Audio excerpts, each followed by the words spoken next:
Beautiful morning, yeah, the sun in my morning, babe. Nothing in the water. Beautiful morning, yeah, the sun in my morning, babe. Nothing in the water. I just wanna feel liberated. With the longest runtime, longest route distance, longest distance between stations, and longest express run in the system, the A is the expressiest train to ever run express. We can split the A into 4 distinct express runs: Washington Heights, Central Park West, 8th Avenue, and Fulton Street. Do note that Central Park West and Washington Heights are technically still part of the 8th Avenue line. Overall, the A does its job as an express pretty well. It hits a decent speed on the Fulton Street Express. Washington Heights is nothing standout. It's just 2 stops skipped.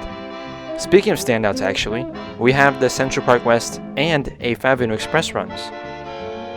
I'll just abbreviate Central Park West as CPW for my convenience.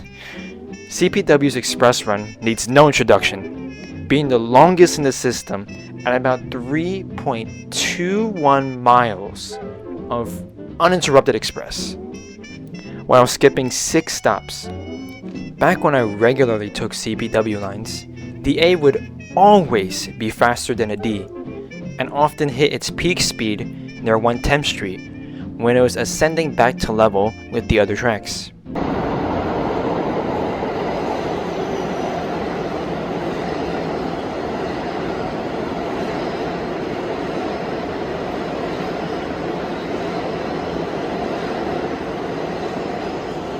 Continuing south, the A's express run down 8th Avenue proper is no slouch either.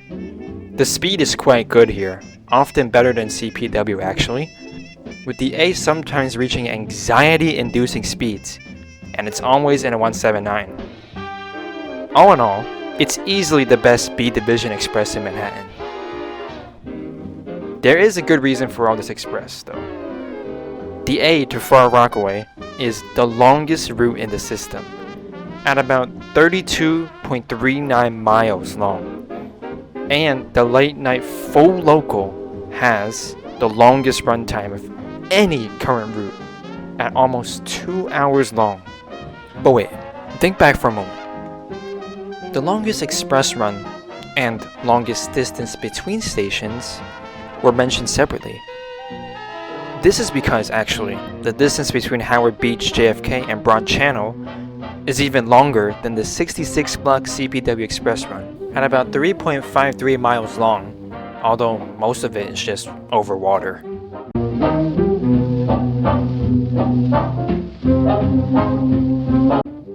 Throughout its history, damn near every R contract B Division train had run on the A route at some point, from the R9s to the R10s and so on, plus even the 110B prototype NTT, and now the 211s. Although, in the 21st century, it seems as if the A has been consistently stuck with the oldest trains, except for these past few years. Okay. I think you know what I'm getting at. If you've watched the Q video especially, I am not a fan of the R46 in the slightest. So, I will admit, the 46s were good on the A. There's a reason they were stable on the route for so many years. Especially on the CPW Express run, the 46s were killing it on the A. With the A being a fully IND route and running mostly express, it was basically perfect for the 46. That being said, you may notice I referred to the R46 in past tense. They were retired from the A and C recently. It's good seeing the A and C with full NTTs after so many years of running the oldest trains. The C especially. On the topic of NTTs, the 211s are definitely a good change of pace. The loss of seats is very evident, as well as the comically small windows, all to make the doors chunky. But the new displays are very helpful. and it is a big leap in design. Blue is everywhere on these trains, as well as LEDs. Plus, the ride on an NTT is smoother overall, which obviously comes from being a newer train. The 46s used to be known for their smooth ride quality, but now experience a lot of hunting oscillation due to their age, which, well, is basically the train shaking back and forth trying to steady itself. I mean, they've been running for nearly 50 years. These trains had to go. Of course, cleanliness also has an effect on ride quality, which leads us into Pitkin Yard. Also known as Shitkin Yard, this East New York yard serving the ANC has become infamous for its grime-covered trains.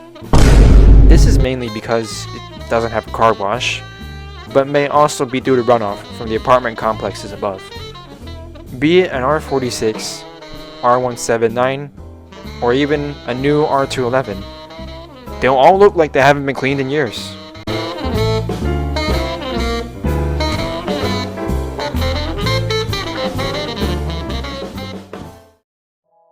Wait, hold up, let me clear my throat. For the praise I've given the A, it is a strange line to wrap your head around. It has 2 branches, which is very unusual for a subway route. Hell, you can argue it goes up to 3 during rush hour due to Rockaway Park service. In this case, the A branching basically means that it's trains per hour divided in half between 2 southern terminals. There isn't another subway route that does this outside of rush hour, and the gap between these 2 branches is huge. First branch is to Lefferts Boulevard and Ozone Park, which the A continues along Liberty Avenue, elevated. The second is to Far Rockaway, and importantly JFK Airport. The Lefferts branch is literally 3 stops, while the Far Rockaway branch is an extra 10 stops northbound, or 9 stops southbound. A trains heading to Far Rockaway add 20 to 25 minutes to their route when compared to Lefferts trains, and cover 10 times more distance, 9.5 miles compared to 0.9.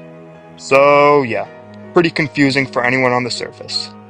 I did mention earlier that the A's trains per hour are split in half between Lefferts and Far Rockaway, which leads to bad frequencies on both. The A runs about 8 trains per hour, so 4 trains each hour to Lefferts and Far Rockaway. Divide 60 by 4 and you get 15 minutes per train.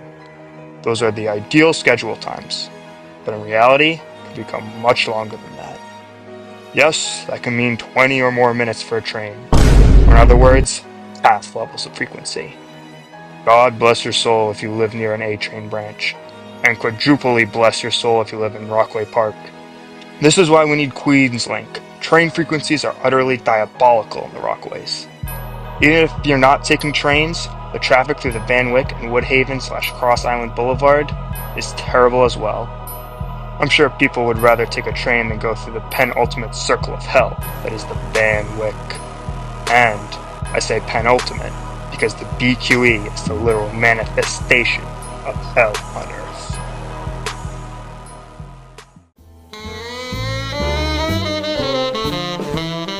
Well, it wouldn't be the B division if we didn't have some questionable merges.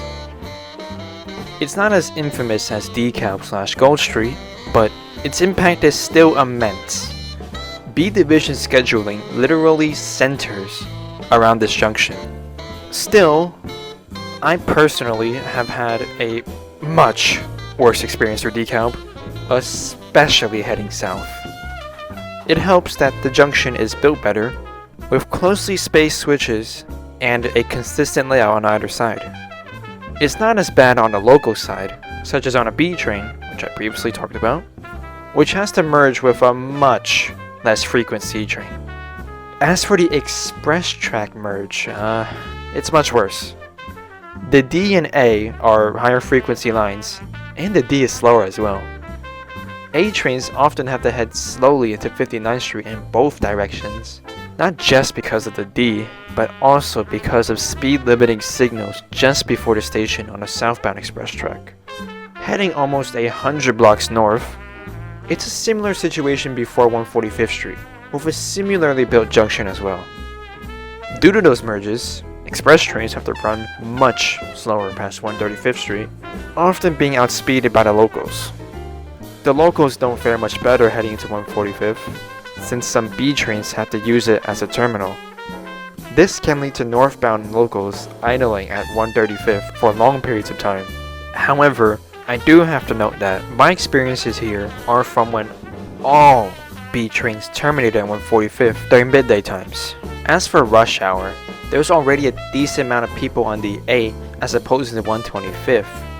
The express run is pretty much the same, but once you pull into 59th, all hell breaks loose. You have a lot of people on the platform, and then you have people packed into the local trains rushing over to the express. And that just creates all this chaos, because not only are you trying to jam more trains through the junction during rush hour, the volume of riders and transferring riders is no joke. And that just leads to more delays trying to shut the doors.